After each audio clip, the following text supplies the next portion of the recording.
à tous et à toutes, et bien me revoilà. Mijo aux manettes, j'espère que mes émissions précédentes vous ont plu et que vous êtes de nouveau là avec nous. Eh bien, bienvenue. Alors aujourd'hui, le programme est le suivant.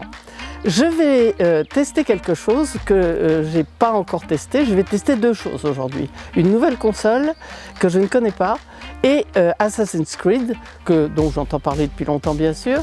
Assassin's Creed Odyssey, et c'est le Discovery Tour que je vais tester. Alors ça sera plus facile pour moi bien sûr, une forme de tuto qui va me permettre de me familiariser à ce jeu et puis de voir aussi comment je réagis, Alors ce qu'il faut savoir aussi, c'est que ce jeu est intéressant à double titre, c'est qu'il a une dimension culturelle et il parle de la Grèce antique avec vraiment une documentation très bien faite, paraît-il. Et là, je vais pouvoir constater comment ils ont traité ça. C'est très bien parce que ça apporte quand même une touche culturelle que nous désirons tous pour les jeux vidéo. Voilà, et bien écoutez les gars, on y va? Allez, c'est parti!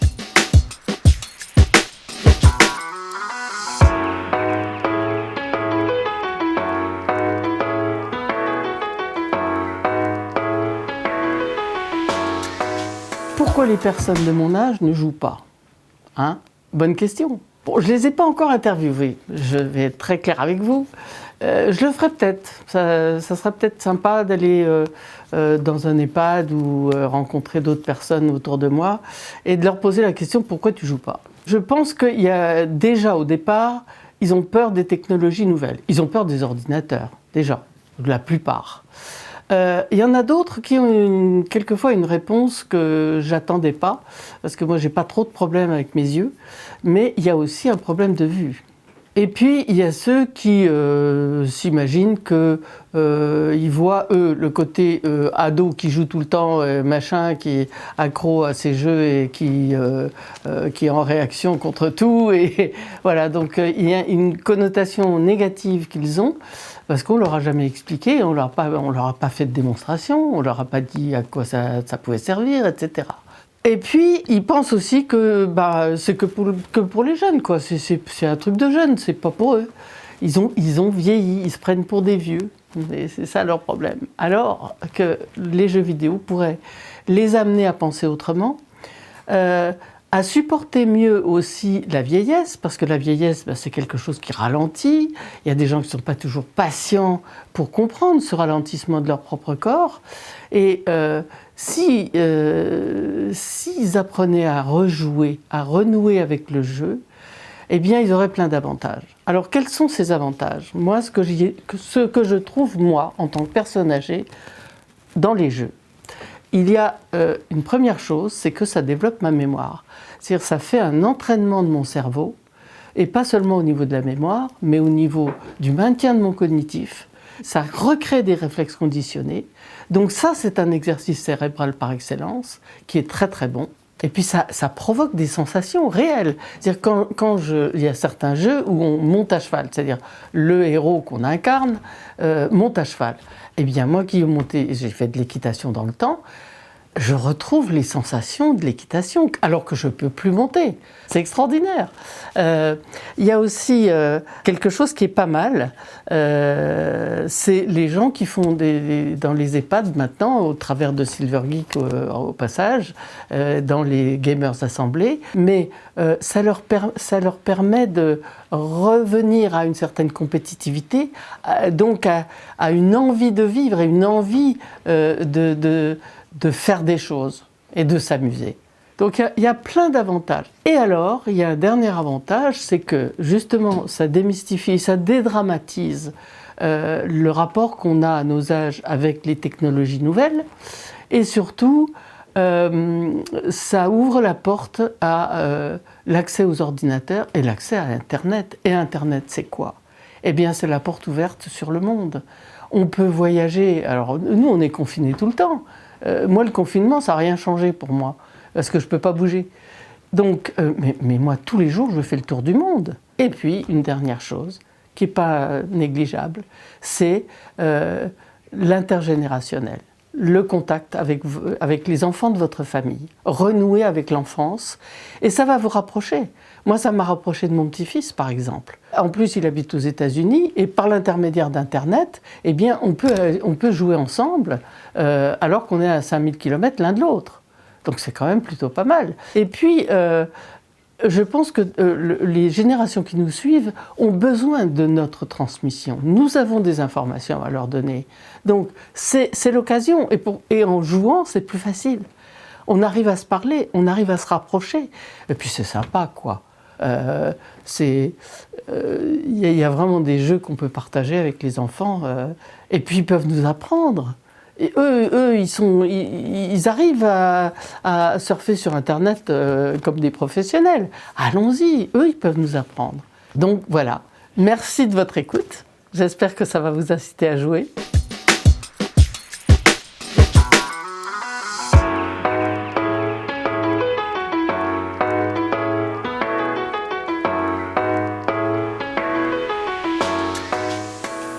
Bon, bonjour Fred Moulin. Je ne suis pas sûre que je sois obligée de te présenter parce que dans le monde du jeu vidéo, tout le monde te connaît. Par contre, il risque quand même d'y avoir des spectateurs de mon âge qui ne sont pas forcément au courant de ce que tu as fait sur Canal+. Oui, c'est possible. Voilà. Donc, je vais te demander de te présenter et de savoir qui tu es, d'où tu viens, qu'est-ce que tu as fait, et voilà, et ton rapport avec les jeux vidéo. Eh bien, je m'appelle Fred Moulin, je suis né dans la région Rhône-Alpes, plus précisément dans la Drôme, à Valence. Et effectivement, je suis passionné de jeux vidéo depuis tout petit. Donc, je suis connu pour avoir animé et pour avoir été la figure du jeu vidéo sur la chaîne Canal+ pendant… j'ai travaillé pendant 20 ans, mais pendant 15 ans à peu près, j'ai parlé de jeux vidéo sur cette chaîne. C'est bien ça. Est-ce que ça te convient comme… Ah oui, complètement. Et alors, finalement, choisir le thème du jeu vidéo pour exercer ton métier de journaliste, c'était la voie royale, quoi. En fait, j'ai eu plusieurs passions dans la vie. Ma première vie, c'était disque jockey, en fait. J'ai animé des soirées dans des boîtes de nuit. Ça, c'était ma première vie, en fait. Et puis, il se trouve que j'ai quand même fait je n'étais pas très doué pour les études, mais j'ai quand même fait un BTS audiovisuel. J'étais passionné par la vidéo, par les ordinateurs, par les jeux vidéo. Voilà, dans les années 90, on avait des consoles et tout ça. Et effectivement, quand je suis arrivé à Canal+ au début des années 2000, fin 99 même, et j'ai été embauché plus pour mes capacités de bien maîtriser Internet, qui était un petit peu naissant à la fin des années 90. Donc c'est d'abord pour ça qu'on m'a engagé. Et la musique, il y avait déjà des gens qui en parlaient à la télévision, donc ça, je pouvais pas trop aller sur ce créneau-là. Et comme j'avais cette autre passion pour les jeux vidéo, je me suis dit, tiens, ça pourrait être intéressant de commencer à en mettre un petit peu sur cette chaîne, quoi. Il y avait pas vraiment ça, donc j'ai commencé à pousser un petit peu du côté du cinéma, du côté des sports, en disant voilà, il y a des jeux qui se rapprochent du cinéma, il y a des jeux, on joue au foot aussi en jeux vidéo, donc j'ai commencé par en fait proposer des petits sujets. Après on m'a dit vas-y, va nous faire un reportage si tu veux. Et puis un jour, on m'a carrément dit, viens nous en parler en plateau. Donc, ça a été une autre étape dans ma vie assez importante. J'ai commencé à faire un petit peu de place pour le jeu vidéo sur cette chaîne, jusqu'au jour où j'ai proposé carrément de faire une émission, en fait. Ah bah super, en tout cas, malheureusement, moi à cette époque-là, je jouais, mais j'étais pas branché jeux vidéo d'une manière aussi large que maintenant. Et je t'ai jamais vu sur Canal. Oui, ce qui est compliqué en plus, comme c'est il y a eu une période où l'émission était en clair, et puis ensuite elle a été diffusée en crypté, parce qu'elle passait plus tard le soir. Et donc, malheureusement, il y a très peu de traces. Il y a quelques vidéos qui traînent un petit peu sur YouTube, mais effectivement, pour ceux qui n'ont pas vu, c'est compliqué aujourd'hui de voir ce que j'ai pu faire durant ces années. Et alors, toi qui connais bien les jeux vidéo, qu'est-ce qui a évolué au cours du temps depuis le moment où par exemple, depuis le moment où tu as pris cette émission sur Canal et maintenant, on va dire, comment a évolué le jeu vidéo ? Comment il a évolué ? Technologiquement, il a beaucoup évolué, parce que moi, j'ai commencé à parler de jeux vidéo dans les années 2002, 2003. C'était à l'époque la PlayStation 2, etc. Donc, technologiquement, on est maintenant avec des consoles qui ont beaucoup plus de puissance. Donc, on a vraiment des jeux incroyables. Donc, ça, je dirais que visuellement, le jeu vidéo a énormément grandi, en fait. Il s'est beaucoup diversifié. Il y a eu aussi l'arrivée quand j'ai créé l'émission, c'était l'arrivée du motion gaming, les jeux qu'on a pu jouer debout grâce au Kinect, grâce à la Wii. Ah oui. Donc ça, je trouve que ça a vraiment démocratisé le jeu vidéo. Et puis, après, je dirais qu'aujourd'hui, ce qui a changé, c'est qu'il y a des journaux, il y a la presse notamment, il y a des journalistes spécialisés qui maintenant écrivent très régulièrement des papiers, des articles très intéressants sur ce monde du jeu vidéo. En revanche, je dirais qu'à la côté radio et télévision, c'est toujours à la traîne, hein. On a de temps en temps des petits sujets, mais je trouve qu'aujourd'hui, le jeu vidéo n'a pas complètement sa place dans ce grand média qu'est la télévision ou la radio. Oui, et puis c'est un petit peu supplanté par YouTube, par Internet finalement, parce qu'on peut aller voir des démos sur Internet partout.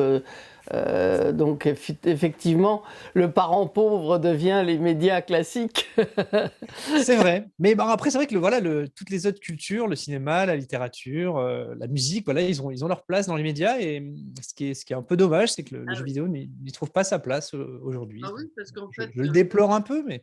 Oui, oui, et puis le jeu vidéo, c'est quand même un pan de culture malgré tout, hein. Pour moi, c'est un support de culture, donc je vois pas pourquoi il serait oublié. Alors, ton jeu préféré? Parce que tu joues, toi. Bah oui, mais c'est trop dur comme question, Bijou, mon jeu préféré. T'en as plein, c'est ça? Ah, il y en a beaucoup. Est-ce que je peux en citer 3? oui, Allez. allez. Moi, j'aime beaucoup quand on voit son personnage. Donc, je suis plutôt amateur. J'aime beaucoup je suis un très grand fan de la saga Assassin's Creed, par exemple, qui permet de voyager dans le temps, dans des lieux qui ont existé. Donc, il y a un côté intéressant de vivre des aventures et en même temps de pouvoir se déplacer dans des reconstitutions de villes. Ça, j'aime beaucoup. Ce qui est pratique dans ces jeux à monde ouvert, c'est qu'on peut aussi de temps en temps mettre de côté la partie jeu, la partie véritablement qu'a voulu nous raconter les développeurs. Et puis, on peut juste se promener. Oui, se balader. C'est quelque chose qui est appréciable dans ce genre de jeu. Dans le même genre, il y a une autre saga que j'aime beaucoup qui s'appelle Uncharted, par exemple, qui est fait par un studio qui a beaucoup de talent, qui s'appelle Naughty Dog, où là, on est plus dans, on va dire, du Indiana Jones, un petit peu jouable. C'est très spectaculaire. On voyage beaucoup dans le monde et puis c'est très rythmé. D'ailleurs, ce studio a ressorti un autre jeu qui s'appelle The Last of Us, qui est vraiment un studio qui a beaucoup de talent. Donc, j'aime beaucoup aussi les productions de ce studio. Mais en fait, en toute honnêteté, le jeu peut-être que j'ai envie de garder, s'il y en a un seul que je dois choisir, c'est finalement le jeu Tetris qui m'accompagne depuis que je suis tout jeune. J'ai joué au premier Tetris d'abord dans des salles d'arcade quand j'étais vraiment très jeune. Ensuite, j'ai joué sur Game Boy. Ensuite, j'ai joué sur d'autres consoles. Et puis, depuis, Tetris, il a finalement évolué. Aujourd'hui, on peut y jouer avec un casque de réalité virtuelle. On peut y jouer de manière compétitive à travers des déclinaisons. Je pense à Tricky Tower, par exemple. Et donc, en fait, finalement, cette manière d'empiler des briques, je me rends compte que ça fait quasiment 30 ans que j'empile des briques. Carrément. Et que je trouve que ce jeu, finalement, qui est finalement très simple et accessible à un maximum de personnes, voilà, avec ses évolutions, il est toujours là.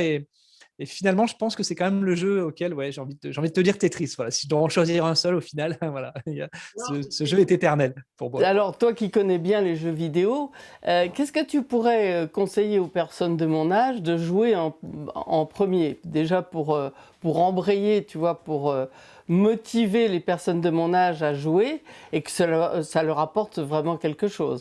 Est-ce que toi, moi j'ai bien sûr mes jeux. En ce moment, tu vois, je suis en train de travailler sur des ateliers où j'ai envie d'essayer de faire découvrir justement le jeu vidéo à des seniors avec des jeunes. Voilà, en essayant de faire un truc un petit peu intergénérationnel. Excellent ça, excellent. J'ai réfléchi un petit peu à ça. Je pense peut-être pour commencer, si ce sont des personnes qui sont peut-être entre guillemets isolées, ou si on est tout seul et qu'on a envie de découvrir le jeu vidéo, peut-être qu'il vaut mieux commencer d'abord par jouer sur smartphone, parce que ça, tout le monde a aujourd'hui un smartphone ou sur une tablette. Ça a beaucoup progressé, je trouve. Et donc là, il y a vraiment beaucoup de jeux qui existent aujourd'hui et c'est finalement pas trop compliqué puisqu'on va jouer avec son doigt de manière assez simple. Donc, Monument de Vallée, par exemple, est un jeu qui est assez intéressant, un jeu un petit peu de réflexion. On doit guider un petit personnage. C'est vraiment magnifique.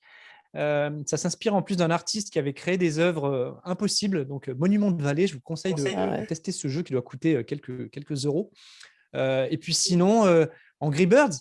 Angry Birds, c'est un jeu extrêmement simple. Pour commencer, le jeu sur tablette, je pense que c'est une bonne approche déjà pour comprendre un petit peu la diversité et le plaisir qu'on peut prendre dans un jeu vidéo. Alors, sur tablette, justement, j'avais commencé Oceanhorn, que j'ai pu télécharger après sur la Switch. Et alors, c'est marrant parce que tu vois, ce qui m'a gêné justement, c'est de jouer avec le doigt. Alors que moi, je suis habituée aux manettes, en fait. Toi, tu es habitué, mais il y a plein de gens qui ne sont pas habitués, et donc ça peut être une première approche. Tu vois, ça m'apporte une information que je n'avais pas. Donc, c'est quand même plutôt intéressant. Et alors, tes rêves et tes défis dans la vie, maintenant, quel est ton avenir? Ah, mon avenir, là, en fait, en ce moment, comme je te disais, je suis en train de travailler sur. J'ai toujours envie de continuer à faire découvrir toute la richesse, toute la diversité, toute la créativité des créateurs de jeux vidéo. J'essaie de créer. Je vais participer à des événements pour justement essayer de montrer un petit peu tout ça, toute cette diversité qu'on retrouve dans le jeu vidéo. Donc ça, j'ai envie de continuer à mettre en valeur voilà, ces jeux. Et j'ai aussi envie de mettre en valeur tout l'écosystème du jeu vidéo, c'est-à-dire les gens qui consomment des jeux, ceux qui créent, tous les différents métiers qui existent. Donc là aussi, je suis un petit peu en discussion en ce moment, et j'ai envie de continuer en fait à faire ce que je faisais quand j'avais mon émission, c'était de parler. Finalement, les jeux, c'est ce qu'on aime, mais derrière ces jeux, il y a des gens qui créent des jeux. Oui, il faut en parler. Et puis, il y a même des jeunes qui performent avec ces jeux, qui deviennent aujourd'hui des athlètes. Donc, ce qui m'intéresse aussi, finalement, c'est derrière ces images qui sont parfois peut-être un peu trop virtuelles, comme on peut dire dans le jeu vidéo, mais il y a des humains derrière Il y a les coulisses, hein, les coulisses. qui font ça avec passion. Ah oui, puis alors, il y a quand même des petits génies, quoi. Hein. Moi, je vois dans certains jeux, le concepteur a inventé des trucs qui sont extraordinaires, quoi, qu'on découvre au cours du jeu, mais moi, ça m'explose, quoi. C'est ça. En tout cas, effectivement, moi, ce qui me passionne dans cet univers du jeu vidéo, c'est cette interactivité, voilà, qui est là et qui permet justement à chacun d'interagir avec l'œuvre d'un créateur, et c'est ça qui me plaît, moi, en fait. Voilà. Oui, complètement. Alors, j'ai une dernière question, c'est est-ce que toi, à mon âge, tu continueras à jouer? Ah oui, sans aucun doute, Mijo, je pense que j'ai mis la main dedans, et j'ai mis la main dans le pot de confiture, et je pense que j'arrêterai jamais de jouer. D'ailleurs, aujourd'hui, c'est un petit peu la chance finalement d'avoir grandi, de voir toute cette évolution de ce média qui fait que oui, il y a tellement d'artistes qui s'emparent de ça et qui créent des choses incroyables que aujourd'hui, finalement, même je manque de temps pour tester tous les différents jeux qui existent. Ah bah oui, même moi, je manque de temps alors que je suis à la retraite, tu vois. J'ai une belle liste, tu vois, de jeux à faire encore. J'ai pas encore malheureusement pu tester. J'ai cette chance avec cette émission de pouvoir tester plein de jeux que j'aurais jamais eu l'idée d'aller tester, tu vois. Et ça me passionne. Hier, j'ai testé Gran Turismo, mais je me suis éclaté. Ah, c'était trop bien. Et vraiment, j'ai noté plein de choses. Et je suis sûre qu'il y a des personnes de mon âge, plus jeunes aussi, qui, quand ils vont arriver à mon âge, eh bien, ils seront tout contents de pouvoir conduire des voitures qu'ils ont toujours rêvé de conduire, par exemple. Bien sûr, oui. Mais c'est aussi ça, le jeu vidéo, c'est la possibilité des fois de faire des choses qu'on ne peut pas faire d'habitude. Aller dans un pays dans lequel on n'est pas allé, voilà. voir une partie ou de tester des véhicules. Alors, bien évidemment, ça remplacera jamais le fait de les conduire en vrai. Ah non, bien sûr. Mais ça te permet quand même d'avoir des émotions sympathiques, quoi. Ah ouais. Et sans danger en plus. C'est ça. Et surtout, en tout cas, moi, je voulais te féliciter pour cette initiative, et j'espère que c'est que le début, et que tu vas prendre du plaisir, et que tu vas nous faire plein de vidéos. Ça, je dois dire que je prends beaucoup de plaisir à faire ces vidéos, et ça me fait rencontrer plein de monde. Et puis, je suis aussi à la disposition des spectateurs pour leur répondre à des questions, leur poser des questions aussi. Donc voilà. Et ben justement, je vais aller leur poser ces questions-là. Je te remercie infiniment, Fred, et ça m'a fait plaisir de te voir aujourd'hui. Et puis, bonne continuation, bonne chance pour toi. Et puis, surtout, merci pour l'aide que tu apportes aux personnes de mon âge et aux retraités parce que ils en ont besoin. Et puis, il faut les bousculer un peu quelquefois pour les brancher sur les technologies nouvelles. C'est ça, il ne faut pas avoir peur d'essayer, en fait. C'est ça, peut-être le truc. Parce que souvent, on a peur de casser le matériel, de faire une erreur. Le jeu vidéo, c'est comme ça. On apprend, on fait des erreurs et puis on apprend de ses erreurs et on progresse. Donc, il ne faut pas abandonner. Et puis, tu as raison, il faut couper la peur. Et c'est ça, en fait. Tu sais, c'est comme la peur du téléphone dans le temps. Il y a encore des gens de mon âge qui ont peur du téléphone, hein.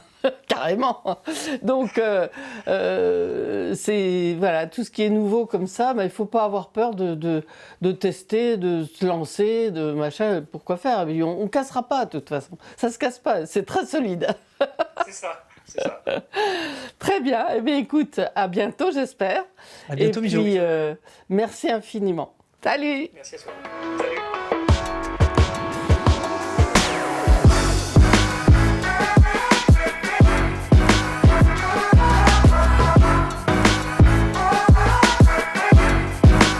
Alors voilà, je vais tester un jeu que je ne connais absolument pas. Bon, je l'ai vu un petit peu dans les démos sur YouTube, bien sûr, mais Assassin's Creed Odyssey, qui est donc de chez Ubisoft. Peggy 18 quand même, hein, attention, hein. Les jeunes ne peuvent pas trop jouer à ça avant 18 ans. Hein.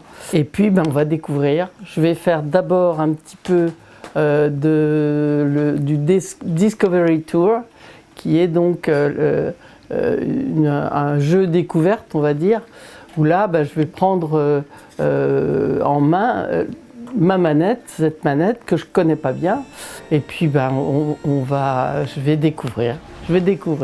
Voilà, on va voir ce que ça donne. Le menu, donc, je me mets sur le site célèbre et j'appuie sur A. Et là, je suis à l'Acropole d'Athènes, je crois. Hein. Voilà. L'ascension de la démocratie. Alors ça, c'est bien, hein, d'avoir des pans d'histoire qui sont racontés comme ça. J'y étais déjà. Bon, donc là, je suis à l'Acropole d'Athènes. On voit les propylées, là, que nous, maintenant, on les a en ruine, malheureusement. Voilà les fameux propylées reconstitués. C'est magnifique, ça. Oh, c'est vraiment beau. Avec les colonnes doriques. Oh là là là, c'est trop beau. Wow, mais ah là là, regarde ça. Alors là, on va se repérer. Là, je pense que c'est le Pirée qui doit être là. C'est magnifique, c'est vraiment comme une visite, quoi. Hein.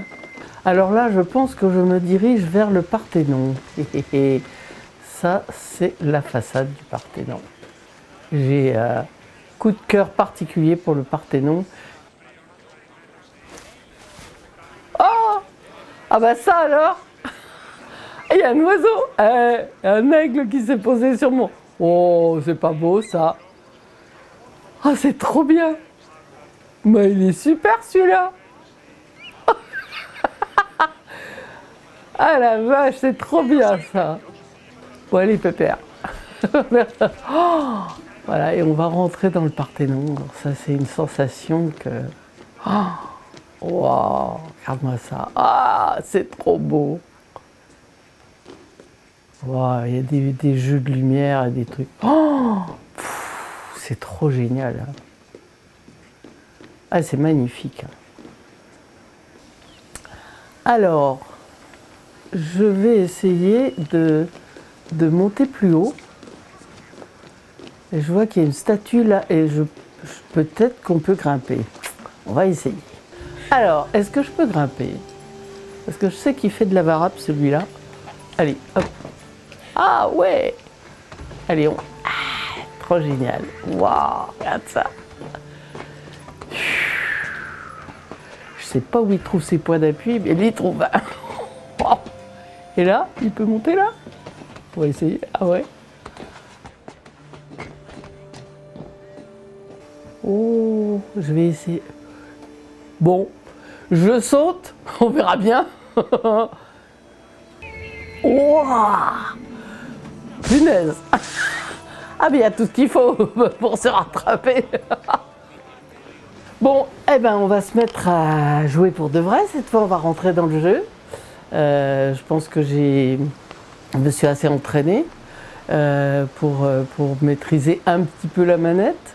Alors, pour aller dans le jeu, on va voir comment je combats là. Ça va pas être évident. Alors là, je mets nouvelle partie. Waouh! Là, il va y avoir du taf, les enfants. Bon, c'est parti. Oh, le nom de Dieu. Allez, go! Ouah. Alors, appuyez sur RB. Pour une attaque légère. Ah, ça y est. Alors là, j'ai compris. Et si je veux... Là. Bon, allez. On y va. Ah non, bah, je ne veux pas tuer un de mes congénères. Ce serait mieux de ne pas tuer mon soldat. Ah oui, elle n'est pas directionnelle. Celui-là, il est mauvais. Allez! Oh merde. Je me fais trucider. Et qu'il est costaud celui-là. Allez. Ouais. Là. Mais sans blague. Allez, c'est parti. Oh, celui-là est méchant. Ah, mais il se tue vite. Ouais, il se tue vite. Il n'y a pas beaucoup de résistance. Ah, celui-là non plus. Il fait mal, lui. Comment je me préserve? Ah oui, avec mon... Oui, oui. Ah, la défense. Ouais. Ça y est, j'ai pigé le truc. Ça y est. Super.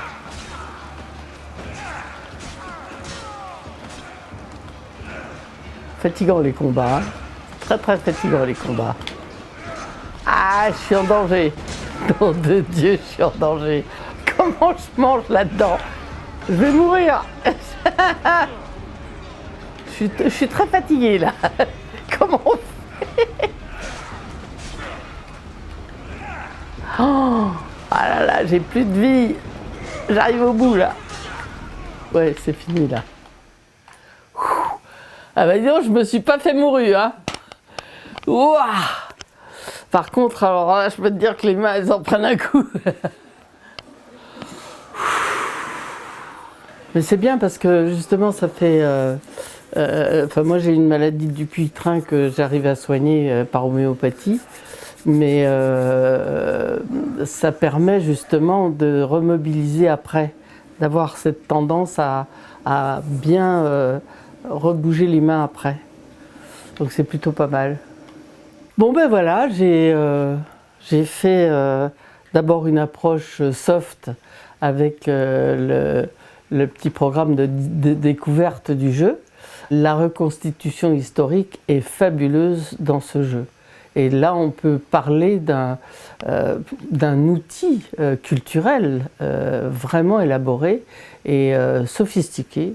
Et puis, donc, dans le Discovery, ça m'a permis de prendre connaissance avec cette manette que je ne connaissais pas du tout. Et puis ensuite, eh bien, je suis rentrée dans le jeu, véritablement. Et là, je me suis retrouvée en pleine bataille. Et puis là, je ne savais pas comment combattre. Alors, de temps en temps, sur l'écran, on a un petit truc qui te dit il faut appuyer sur telle touche pour attaquer, telle touche pour esquiver, telle touche pour se protéger, etc. Et ça, par cet entraînement cérébral, eh bien, on peut développer cette adaptabilité. Et ça, c'est très précieux. Bien sûr, quand on va raccrocher, là, quand je vais vous quitter, je vais y retourner. Hein, d'accord?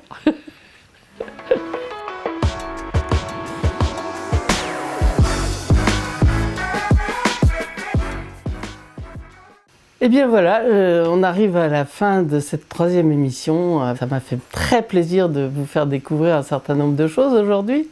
Et puis moi, le plaisir de découvrir ce jeu de Assassin's Creed, vraiment génial. Alors, j'aimerais bien vous poser des questions sur des jeux dans lesquels je suis et où je suis bloqué par certaines choses.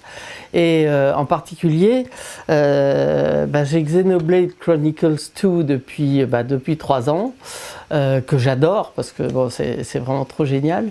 Le seul bémol, c'est que les combats, je comprends rien du tout. J'ai surfé sur internet comme une malade pour essayer de trouver des tutos. Alors soit les tutos, je les comprends pas. Alors ça nous arrive souvent, hein. Les personnes âgées, on va avoir du mal à comprendre les tutos parce que le jargon est, pour nous, c'est habitable, hein. Très sincèrement. Ou alors ça va trop vite, ou on comprend pas ce qui est dit. Enfin bref. Mais moi, je voudrais bien, je sais que c'est difficile, je sais que je ne suis pas la seule à avoir ce genre de problème avec les combats de Xenoblade Chronicles, mais si quelqu'un pouvait m'expliquer, ça serait génial, comment on combat, quel est le principe du combat. Donc si quelqu'un a la solution, eh bien en commentaire ou sur mon Instagram, ou par tous les moyens possibles, de me faire un petit coucou et puis de me dire moi j'ai la solution, puis on s'arrangera pour se contacter directement. Voilà, ce serait très très gentil. En tout cas, merci d'avoir suivi cette émission. À bientôt.